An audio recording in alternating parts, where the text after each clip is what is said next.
Hello दोस्तों, स्वागत है आपका एक बार फिर से उदित फार्मेसी का ऑनलाइन लर्निंग प्लेटफॉर्म में। हम लोग टॉप 500 एमसीक्यू को लेकर चल रहे हैं, जो केमिस्ट्री का पार्ट 2 है। इससे पहले हमने मेनली डिस्कस किया था चैप्टर 1 से कि साइंस क्या होता है, साइंस के क्या क्या डिफरेंस है। उसी तरह आज हम लोग डिस्कस करेंगे एमसीक्यू सीरीज में कि मैटर क्या होता है, मैटर पदार्थ के कितने स्टेटस होते हैं। सीक्वेंस आपने सुना होगा आज तक, अगर पता हो तो। जो पदार्थ होते हैं या फिर के लिए द्रव के बारे में तो आपने सुना होगा सिर्फ 3 तरीके के होते हैं, जो सॉलिड, लिक्विड एंड गैस। लेकिन नहीं, जब आप इसको और डिटेल में पढ़ेंगे तो पता चलेगा पदार्थ 5 तरीके के यानी 5 फॉर्म में होते हैं। तरीके यानी फॉर्म में। हमने 3 फॉर्म आज तक पढ़ा है, लेकिन आपको बात करें तो 5 फॉर्म। जैसे कि एक चौथा अगर बोले प्लाज्मा होता है, फिर ब्रॉन आइंस्टीन होता है, जो स्पेशल कंडीशन में हमें देखा जा सकता है, नॉर्मल नहीं। तो पदार्थ का ये चीज आपको याद रखना है कि आपको कितने टोटल अगर हम लोग बात करें तो 5 फॉर्म में होता है। थोड़ा सा एक चीज और आपको जानने की जरूरत है इसमें, ये क्योंकि क्वेश्चन जितने बच्चे ऐप में जुड़े हैं उसके लिए तो डिटेल में पढ़ाया गया, वो रिकॉर्डेड देख सकते हैं। लेकिन यहाँ सिर्फ एमसीक्यू चल रहा है तो थोड़ा सा थ्योरी जानना जरूरी है। विदाउट थ्योरी आप पॉसिबल नहीं है। चलिए, यहाँ पे क्या कहता है, अगर हम लोग बात करें तो सिंपल सी बात करें तो यहाँ पे दिया गया है मैटर पदार्थ का। अगर हम बात करें कि सॉलिड से लेके, अगर हम लोग सॉलिड से लेके लिक्विड में चेंज करेंगे तो इसको हम लोग मेल्टिंग के नाम से जानते हैं। यानी मेल्ट करेंगे तभी यहाँ पे हमारे पास लिक्विड में जाकर कन्वर्ट होगा। फिर अगर हम लोग लिक्विड को अगर मान लीजिए हम लोग गैस में कन्वर्ट करेंगे तो उसको हम लोग इवेपोरेशन के नाम से जानते हैं। ठीक है, अब देखिए इस गैस को 3 अगर हम लोग बात करते हैं, अब एक चीज हमारे पास आता है क्या कि लिक्विड को अगर हम लोग सॉलिड में कन्वर्ट करते हैं तो इसको हम लोग फ्रीजिंग के नाम से जानते हैं। अब देखिए इसी गैस को अगर हम लोग लिक्विड में कन्वर्ट करेंगे तो इसमें हम लोग कंडेंसेशन के नाम से जानते हैं।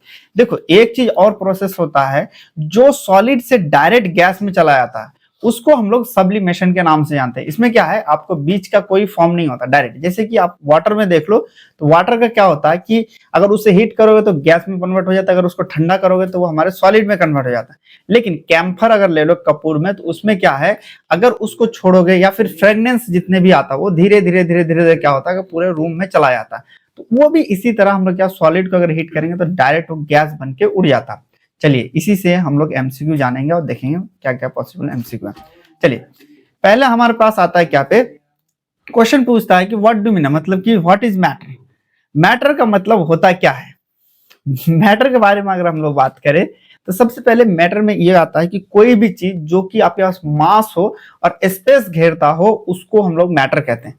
मतलब कोई भी चीज, जैसे कोई भी आप देख सकते हैं या फिर आप उसको फील कर सकते हैं, लेकिन वो हमारे पास मास, उसी को हम लोग मास हो कम से कम और थोड़ा ना थोड़ा वो स्पेस घेरता हो। जैसे कि ये पेन है, मैटर है। जैसे आप लोग है वो सारे मैटर के अंतर्गत ही आया। फिर फर्दर अगर हम लोग क्लासिफिकेशन करेंगे तो वो अलग अलग होता है। तो मैटर हम लोग क्या कहते हैं कि कोई भी चीज जो हमारे पास एनर्जी होता, या फिर कोई भी चीज हम लोग बात करें जो मूव कर सकता, या फिर अगर हम लोग बात करें कोई भी चीज जो स्टेट चेंज करता, अगर हम लोग बात करें मैटर हम लोग उसे कहते हैं। जो कोई भी चीज जिसमें मास हो और स्पेस घटता हो उसे हम लोग मैटर के नाम से जानते हैं। तो चलिए जानते हैं अब हिंदी में कि पदार्थ क्या है। पदार्थ के बारे में हम लोग बात करें तो पदार्थ वह है जिसमें द्रव्यमान रखता हो और स्थान ग्रहण करता हो, उसको हम लोग पदार्थ के नाम से जानते हैं।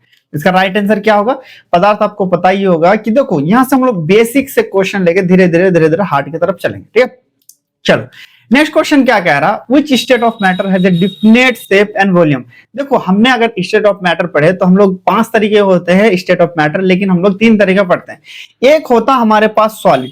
सॉलिड में क्या होता है कि मान लो इस चीज को, मान लो इसको अगर ऐसे कर दें तो क्या ये टेढ़ा हो जाता है, इसको ऐसे करें टेढ़ा नहीं। ये मतलब जिस शेप का है उसी शेप का रहेगा। ठीक है, जिस वॉल्यूम का है उसी वॉल्यूम का ये रहेगा, तो उसको हम लोग सॉलिड के नाम से जानते हैं। और लिक्विड में क्या होता है कि आपका मान लीजिए 200 ml है तो 200 ml ही रहेगा, लेकिन अगर मान लो गोल ग्लास में ले तो ग्लास के हिसाब से ढल जाएगा, और मान लीजिए आप लोग बोतल में डालेंगे तो बोतल के हिसाब से ढल जाता। अब एक चीज आता है गैस। गैस में आपको पता होगा कि वो क्या करता है, अगर 1 किलो का सिलेंडर है, पूर्वी 1 किलोमीटर, या मान लो 1 किलो का सिलेंडर और 1 किलो हमने गैस भर दिया तो बिल्कुल भरा रहता है। वही चीज अगर 5 किलो का सिलेंडर भरोगे फिर भी पूरे में फैल जाएगा। फिर वही चीज अगर 10 किलो में भरोगे फिर भी पूरा फैल जाएगा। मतलब इसमें ना ही वॉल्यूम फिक्स रहता, ना ही इसका शेप फिक्स रहता, किसमें, गैस में। चलिए तो यहां पूछा गया कि वैसा स्टेट जिसमें आपका शेप और वॉल्यूम बिल्कुल फिक्स रहता है उसको हम लोग क्या कहते हैं, उसको हम लोग सॉलिड के नाम से जानते हैं। ठीक है, क्या होगा राइट आंसर, इसको हम लोग सॉलिड के नाम से जानते हैं। चलिए हिंदी देखते हैं क्या है। हिंदी में पूछा गया, वह कौन सी अवस्था का निश्चित आकार और आयतन होता है? वह कौन सी अवस्था है जिसमें निश्चित आकार और आयतन होता है? पहला होता है ठोस, हम लोग कहते हैं, फिर आता है तरल, फिर आता है हमारे पास गैस, फिर आता है हमारे पास प्लाज्मा। अगर हम लोग बात करें इसका राइट आंसर क्या होगा, इसको हम लोग ठोस के नाम से जानते हैं। ठीक है, चलिए यहां पे क्वेश्चन पूछ रहा है which of matter takes the shape and its container but, यहाँ पे पूछ रहा है कि विच स्टेट ऑफ मैटर, मतलब कि कौन से मैटर का स्टेट है जिसमें कंटेनर के बारे में बात करें तो उसके हिसाब से ये ढल जाता है, लेकिन उसको वॉल्यूम फिक्स रहता है। जैसे 200 ml है तो 200 ml ही रहेगा, लेकिन वो कंटेनर के हिसाब से, जैसे गिलास में डालेंगे तो गिलास के हिसाब से ढल जाएगा, आपको बोतल में डालेंगे तो बोतल के हिसाब से ढल जाएगा। उसको हम लोग क्या कहते हैं? उसको हम लोग बात करें तो लिक्विड के नाम से जानते हैं। तो राइट आंसर क्या होगा, आप लोग बताना राइट आंसर क्या होगा। राइट आंसर के बारे में बात करें इसको बी होगा। चलिए नेक्स्ट क्वेश्चन के बारे में पूछा है, तो यहाँ पे पूछ रहा which state of matter has neither definite shape और नॉट वॉल्यूम। पूछ रहा है कि इनमें से कौन सा ऐसा है जिसमें आपका कौन सा स्टेट है जिसमें ना ही डिफिनिट शेप रहता है ना ही वॉल्यूम फिक्स रहता है। उसके बारे में बात करें तो हमने देखा था कि गैस में ना ही फिक्स रहता है ना ही उसका आपका वॉल्यूम रहता है, क्योंकि हमने गैस क्या करता है, अकॉर्डिंग टू सिचुएशन वो अपने आप को बढ़ा देता है और फिर घटा देता है। जैसे अगर मान लीजिए 1 लीटर का गैस में रखेंगे तो 1 लीटर में आ जाएगा, 5 में रखें तो पूरे में फैल जाता है। और इसका मॉलिक्यूल्स के बारे में बात करें तो ये दूर दूर रहता है। तो राइट आंसर क्या होगा, गैस होगा। चलिए हिंदी में देखते हैं, हिंदी में क्या कह रहा है कि कौन सी अवस्था ना तो निश्चित आकार होता है ना ही आपका आयतन में फिक्स होता है, उसको क्या कहते हैं? उसको हम लोग गैस के नाम से जानते हैं। ठीक है, चलिए नेक्स्ट क्वेश्चन पूछ रहा है हमारे पास कि क्या आया कि what is the process of changing ये लिक्विड इनटू, पूछ रहा सॉलिड इनटू लिक्विड। इसमें पूछ रहा है कि उस प्रोसेस को क्या कहते हैं। तो अभी हम लोगों ने देखा कि सॉलिड को अगर हम लोग लिक्विड में कन्वर्ट करते हैं तो इसको हम लोग मेल्टिंग पॉइंट के नाम से जानते हैं। क्या? मेल्टिंग पॉइंट के नाम से जानते हैं। तो राइट आंसर क्या होगा हमारे पास, देखो कहां पे मेल्टिंग कहां है। फ्रीजिंग में क्या होता था, फ्रीजिंग में हमारे पास सॉलिड से लिक्विड से सॉलिड में कन्वर्ट होता था। यहाँ पे सॉलिड से कह रहा है। इवेपोरेशन क्या होता है, गैस लिक्विड से गैस में कन्वर्ट होता है। कंडेंसेशन क्या होता है, गैस में आपका से लिक्विड में कन्वर्ट होता है। तो राइट आंसर क्या होगा, इसको मेल्टिंग के नाम से जानते हैं। चलिए हिंदी में देखते हैं। हिंदी में क्वेश्चन क्या कहा, ठोस से तरल में बदलने की प्रक्रिया क्या कहलाती है? ठोस से तरल में बदलने की प्रक्रिया क्या कहेंगे? जमना कहते हैं, गलना कहते हैं। देखो ठोस से बदलने की प्रक्रिया को हम लोग गलन के नाम से जानते हैं। चलिए अब नेक्स्ट क्वेश्चन यहाँ पे पूछ रहा है कि what is the process changing liquid to solid. इसमें पूछ रहा है लिक्विड से अगर सॉलिड में कन्वर्ट होगा तो उसे क्या कहते हैं। हमने अभी देखा, आप लोगों को बताया कि सॉलिड से लिक्विड में कन्वर्ट होगा तो इसको हम लोग फ्रीजिंग के नाम इसको हम लोग मेल्टिंग के नाम से जानते हैं। अगर इससे कन्वर्ट होगा तो इसको हम लोग फ्रीजिंग के नाम से कहते हैं।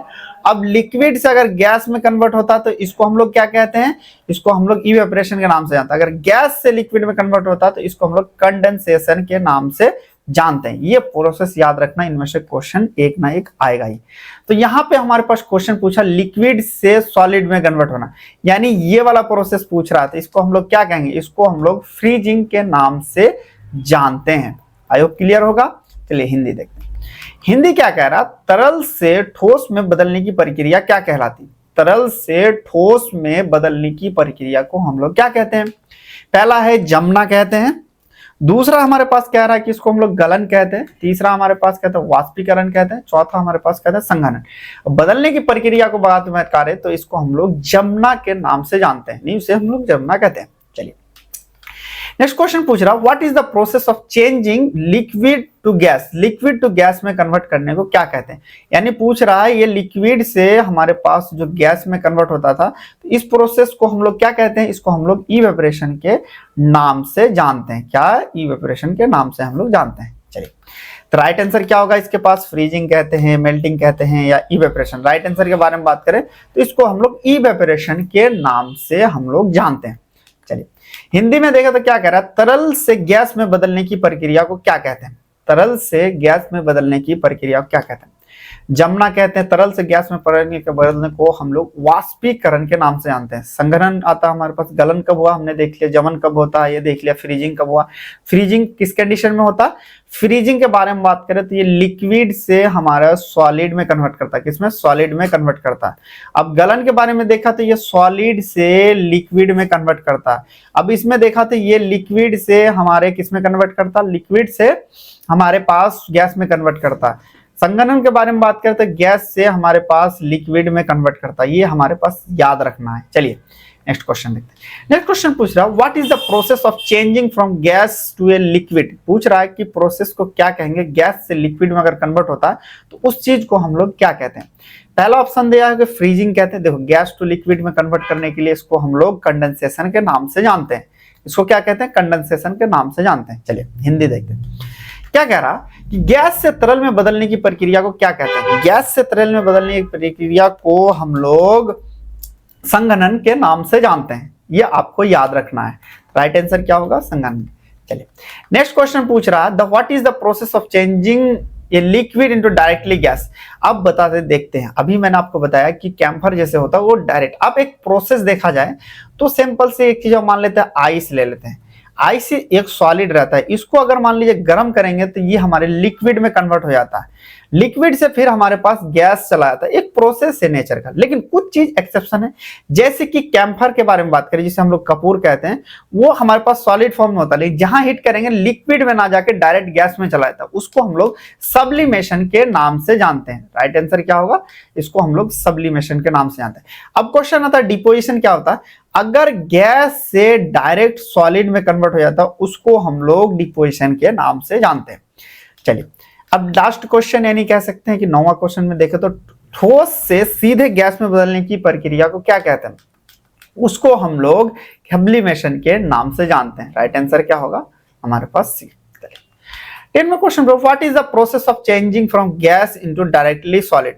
उस प्रोसेस का नाम क्या कहते हैं जो गैस से डायरेक्ट सॉलिड में कन्वर्ट हो जाता है। देखो इसको हम लोग क्या कहते हैं, गैस से सॉलिड, फ्रीजिंग है, मेल्टिंग है, सब्लिमेशन कहते हैं, डिपोजिशन कहते हैं। बताना गैस के फॉर्म में आ रहा, वो डायरेक्ट किस में कन्वर्ट हो जा रहा, हमारे पास सॉलिड में कन्वर्ट हो जा रहा, तो उसको हम लोग क्या कहेंगे, उसको हम लोग डिपोजिशन के नाम से जानते हैं। ठीक है। चलिए नेक्स्ट क्वेश्चन पूछ रहा है गैस से सीधे ठोस में बदलने की प्रक्रिया को क्या कहते हैं। उस प्रक्रिया को हम लोग ध्रुवन के नाम से जानते हैं। ये ज्यादा उतना टफ क्वेश्चन नहीं, ये इजी क्वेश्चन है, लेकिन इनमें से क्वेश्चन आता है तो इसमें हमें कॉन्सेप्ट क्लियर रखना है कि कौन सा प्रोसेस को क्या कहते हैं। 6 प्रोसेस से टोटल आपके पास आज स्टेट का मैटर का जो स्टेट बदलते हैं, जो सॉलिड से लिक्विड, लिक्विड से गैस, उसी चीज को याद रखना है। इसी चीज को अगर और भी आप डिटेल में इसका थ्योरी भी अगर पढ़ना चाहते हैं जो एकदम बिल्कुल अच्छे तरीके से, तो आप ऐप पे जा सकते हैं जिसमें आपको रिकॉर्डेड लाइव लेक्चर मिल जाता है, ई पीडीएफ नोट्स मिल जाता है, टॉपिक मिल जाता है, चैप्टर वाइज एमसीक्यू टेस्ट का, फिर आता है मॉडल पेपर प्रैक्टिस मिल जाता है, फिर प्रीवियस ईयर का जो प्रैक्टिस है जिससे जो क्वेश्चन है वो मिल जाएगा, प्रॉपर टाइम मैनेजमेंट आपको किस तरह से करना वो मिल जाएगा, डेली लाइव क्लासेस आपको मिल जाता है जो हमें रिकॉर्डेड पढ़ाते हैं, इसी का एक्सप्लेनेशन के साथ उसमें पढ़ाया जाता है। ठीक है। अब इसी को डाउनलोड करने के लिए आप क्या कर सकते हैं, इसमें आप लोग प्ले स्टोर में जा सकते हैं, उसके बाद यहाँ नेम भरेंगे, उसके बाद आप यहाँ से जब बाय कर सकते हैं। कोई भी क्वेरी हो तो इस नंबर से आप कांटेक्ट कर सकते हैं। चलिए नेक्स्ट देखते हैं। नेक्स्ट क्वेश्चन पूछ रहा what is the amount of matter and object. पूछ रहा है कि क्या अमाउंट ऑफ मैटर का ऑब्जेक्ट को क्या कहते हैं, उसको हम लोग मास, डेंसिटी या फिर वेट के नाम से जानते हैं। देखो यहाँ पे एक चीज आपको पता होना चाहिए, इसमें मास की पर यूनिट जो होता है उसको हम लोग डेंसिटी कहते हैं। मास को क्या कहते हैं हम लोग, इसमें जो ऐसा यूनिट के बारे में बात करें ये केजी होता है, मास हमेशा फिक्स रहता है। वेट के बारे में बात करें तो ये हमारे पास न्यूटन के इसका ऐसा यूनिट होता है और ये ग्रेविटेशनल के कारण लगता है। मतलब कि अगर इसमें जितना ज्यादा ग्रेविटेशनल लगेगा उतना ही आपका वेट ज्यादा होगा। जैसे कि अगर पृथ्वी का किसी का 65 किलो नापेंगे और वही चांद पे लेके जाएंगे तो 60 किलो हो जाए, क्योंकि वहां पे ग्रेविटेशनल फोर्स कम है। चलिए इसी को अगर हिंदी में देखें, वस्तु में पदार्थ की मात्रा को क्या कहते हैं। वस्तु के पदार्थ की मात्रा को हम लोग द्रव्यमान के नाम से जानते हैं। उसको क्या, द्रव्यमान के नाम से जानते हैं। वस्तु में पदार्थ की मात्रा को क्या कहते हैं, द्रव्यमान के नाम से जानते हैं। भार ऐसा यूनिट, बात क्या, ऐसा यूनिट क्या है इसका केजी होता है ऐसा यूनिट। अगर हम लोग भार के बारे में बात है, इसका ऐसा यूनिट क्या होता है, न्यूटन होता है। ये आपको याद रखना है। अब देखो यहाँ पे पूछ रहा है what is the amount of space an object occupy. इसमें पूछ रहा है कि अगर किसी ऑब्जेक्ट का स्पेस ऑक्युपाई कर रहा है तो उसको क्या कहते हैं, उसको हम लोग वॉल्यूम के नाम से जानते हैं। देखो जितना स्पेस, जैसे कि एग्जांपल भी ले लेते हैं 200 ml पानी है, तो ये जितना जगह घेरेगा उसको क्या कहते हैं, उसको हम लोग आयतन के नाम से ही तो कहेंगे ना, उसको वॉल्यूम ही जानते हैं। हिंदी देखते हैं। हिंदी में क्या है, वस्तु द्वारा ग्रहण की गई स्थान की मात्रा को क्या कहते हैं। स्थान की मात्रा को क्या कहते हैं, आयतन के नाम से हम लोग जानते हैं, उसको आयतन कहते हैं। चलिए यहाँ पे क्वेश्चन पूछ रहा what is the mass per unit volume, mass per unit volume को हम लोग डेंसिटी के नाम से जानते हैं। किसके नाम से? मास पर यूनिट के वॉल्यूम को हम लोग डेंसिटी के नाम से जानते हैं। तो देखो डेंसिटी कहाँ है? डेंसिटी आपका बी है क्वेश्चन। चलिए यहाँ पे पूछा गया द्रव्यमान की प्रति इकाई आयतन को क्या कहते हैं? द्रव्यमान की प्रति इकाई आयतन को हम लोग क्या कहते हैं? उसमें अब आयतन कहते हैं, फिर घनत्व कहते हैं, फिर द्रव्यमान कहते हैं, या फिर हमारे पास भार कहते हैं। राइट आंसर के बारे में बात करें, इसको हम लोग घनत्व के नाम से जानते हैं। प्रति इकाई आयतन को क्या कहते हैं? उसको हम लोग घनत्व के नाम से जानते हैं। नेक्स्ट देखते हैं। नेक्स्ट क्वेश्चन क्या कह रहा, पूछ रहा what is the measure of average kinetic energy the particle on object is called. जो हम लोग काइनेटिक एनर्जी जो मेजर करते हैं उसको हम लोग क्या जानते हैं, किस नाम से? जैसे कि पहले ऑप्शन दिया वॉल्यूम, वॉल्यूम तो हम लोग नहीं, आयतन के बारे में जानते थे जितना स्पेस घेरता है।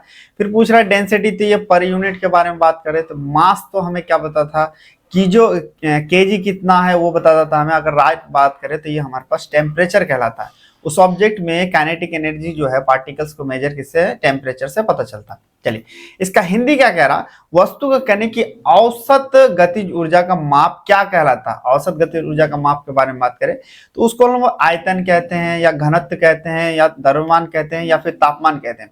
अगर हम लोग बात करें औसत गतिज ऊर्जा के माप को तो हम लोग तापमान के नाम से जानते हैं।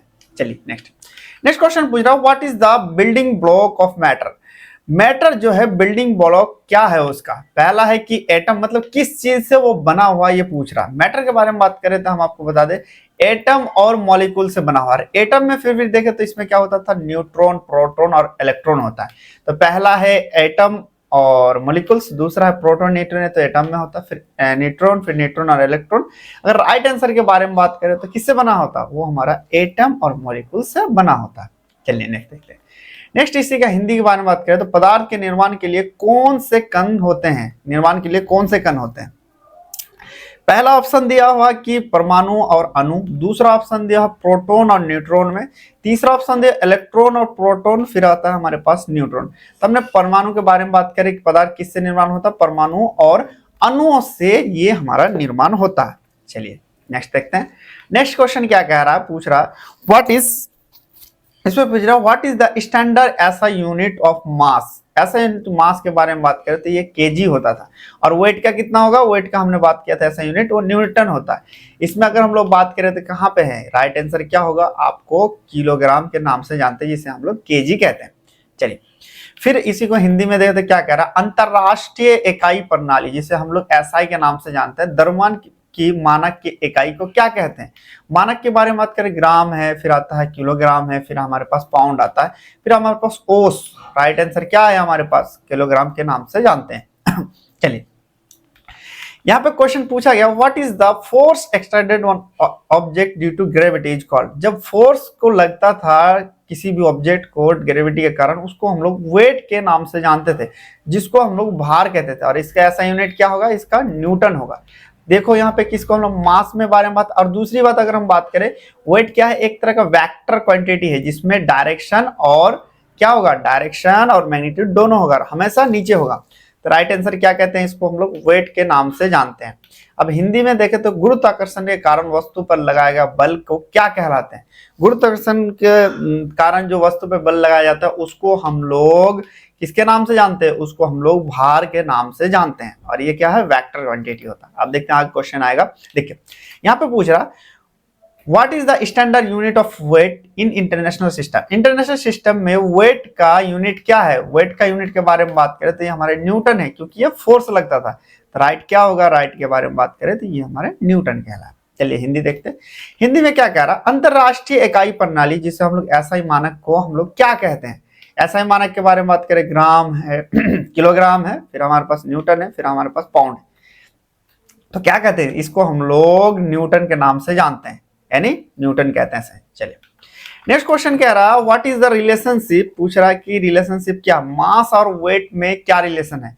अगर बात करें जब हम लोग वेट निकालते हैं तो मास इनटू ग्रेविटेशनल फोर्स या फिर हम लोग एक्सेलरेशन फोर्स के नाम से जानते हैं। तो यहाँ पे पहला ऑप्शन दिया वेट बराबर, बिल्कुल राइट आंसर। इसके बारे में बात करें तो क्या होगा कि हमारे पास वेट और मास के इसके राइट आंसर क्या होगा? ये होगा कि वेट बराबर हम लोग जब वेट निकालते हैं मास इंटू ग्रेविटेशनल, इसका फॉर्मूला होता है। चलिए हिंदी देखते हैं। हिंदी में क्या कह रहा है? द्रव्यमान और भार के बीच का संबंध को क्या कहते हैं? द्रव्यमान और बीच के भार के संबंध के बारे में बात करें तो इसको हम लोग किसके नाम से जानते हैं? इसके बारे में बात करें तो ये हमारे किसके बारे में हम लोग जानते हैं? किसके बारे में जानते हैं? भार और द्रव्यमान के गुणांक त्वरण को कहते हैं। फिर आता हमारे पास राइट आंसर क्या होगा? संबंध के बारे में हमने कहा था भार इंटू द्रव्यमान इंटू गुरुत्व त्वरण के संबंध में होता है। चलिए अब नेक्स्ट क्वेश्चन के बारे में बात करें तो नेक्स्ट क्वेश्चन क्या पूछा गया आपका? नेक्स्ट पूछा गया what is the famous equation by Albert Einstein that relate the mass and energy. Mass और एनर्जी में अल्बर्ट आइंस्टीन क्या दिया था? E बराबर mc² दिया था। तो राइट आंसर क्या होगा? इसके बारे में mc² एक्चुअली है तो यहाँ पे vc² मत लगा देना, राइट क्या होगा? E बराबर mc²। चलिए इसका हिंदी अगर देखा जाए क्या कह रहा, हिंदी में क्या कह रहा? अल्बर्ट आइंस्टीन का प्रसिद्ध समीकरण जो द्रव्यमान और ऊर्जा के बीच में संबंध दर्शाता है उसको क्या कहते हैं?